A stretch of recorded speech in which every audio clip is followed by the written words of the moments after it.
రాజులకు రాజు ప్రభులో ప్రభు అయిన యేసుక్రీస్తు నామంన మీకు శుభములు. ఈ రోజు దేవుడు మనకు అనుగ్రహించినటువంటి వాగ్దానము ప్రవక్త అయిన యెషయా వ్రాసిన గ్రంథము 33వ అధ్యాయము 6వ వచనము. నీ కాలంలో నియమింపబడినది స్థిరముగా నుండును, రక్షణ బాహుల్యమును బుద్ధి జ్ఞానముల సమృద్ధియు కలుగును.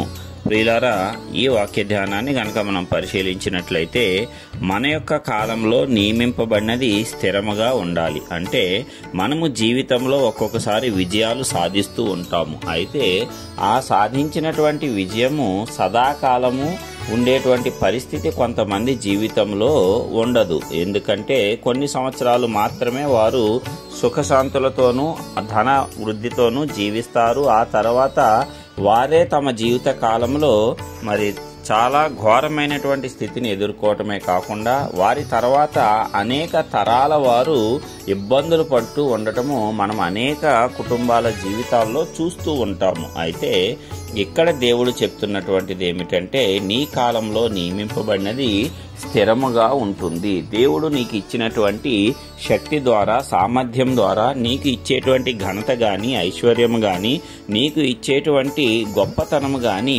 దానిని దేవుడు స్థిరపరుస్తాను అని చెప్తున్నాడు. దానిని ఎవరూ కూడా నీ యొద్ద నుంచి దొంగిలించలేరు. దేవుని యొద్ద నుంచి గనక నీవు పొందుకుంటే ఏ ఒక్కరూ కూడా దానిని దొంగిలించలేరు. నీ యొక్క స్వసామర్థ్యంతో గనక నీవు ఏదైనా సాధించినట్లయితే అప్పుడు దానిని వేరే వాళ్ళు తీసుకోవటానికి అవకాశం ఉంటుంది. గాని దేవుడు గనక నీకు అనుగ్రహించినట్లయితే నీకు ఇచ్చిన దాని చుట్టూ కూడా దేవుడు కంచెను వేయటం జరుగుతుంది.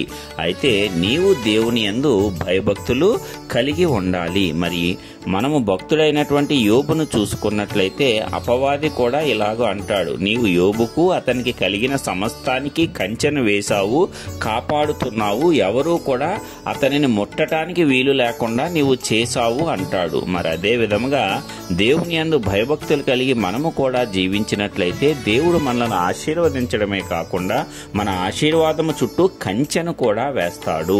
అది స్థిరముగా ఉండేలాగా చేస్తాడు. ఏ ఒక్కరూ అపవాది కూడా దానిని ముట్టుకోవటానికి వీలు లేకుండా దేవుడు భద్రపరుస్తాడు. మరి ఆ రీతిగా ఆయన మనల్ని హెచ్చించేవాడు కాబట్టి ఆయన యందు మనము భయభక్తులు కలిగి జీవించాలి. అదే విధముగా ఎప్పుడైతే నీవు దేవుని యందు భయభక్తులు కలిగి జీవిస్తావో నీకు ఐశ్వర్యం వస్తుంది, రక్షణ బాహుల్యం వస్తుంది, బుద్ధి జ్ఞానముల సమృద్ధియు నీకు కలుగుతుంది. అంటే నీకు దేవుని యొక్క రక్షణ ఎల్లప్పుడూ కూడా కలుగుతూనే ఉంటుంది.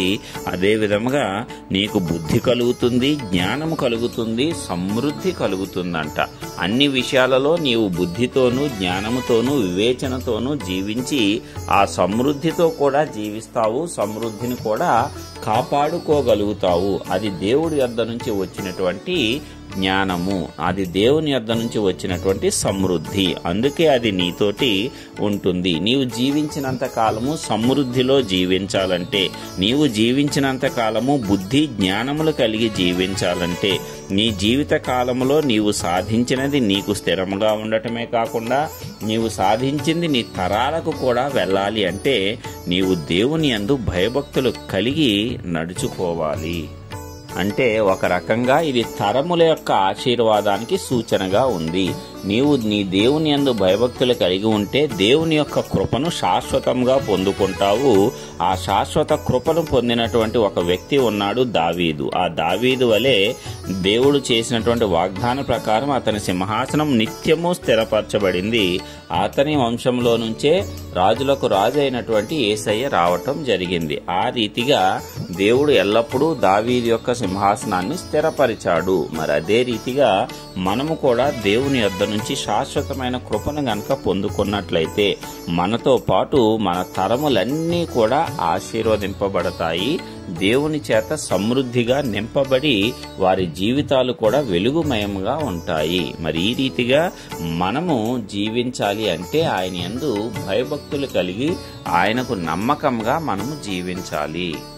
కాబట్టి ప్రియులారా, ఈ వాగ్దానము మనము స్వతంత్రించుకుందాము. మన కాలంలో నియమింపబడినది స్థిరముగా ఉండటమే కాకుండా మన తర్వాతి తరాలకు వెళ్లేలాగున, రక్షణ బాహుల్యము ఎల్లప్పుడూ మనకు ఉండేలాగున, బుద్ధి జ్ఞానము సమృద్ధి మనకు ఎల్లప్పుడూ కలుగులాగున మనమందరము కూడా దేవుని యందు భయభక్తులు నిలిపి నడుచుకోవటానికి ఆ పరిశుద్ధాత్మ దేవుడు కృపనివ్వాలని యేసయ్య నామమున ప్రార్థించుచున్నాను. ఆమేన్.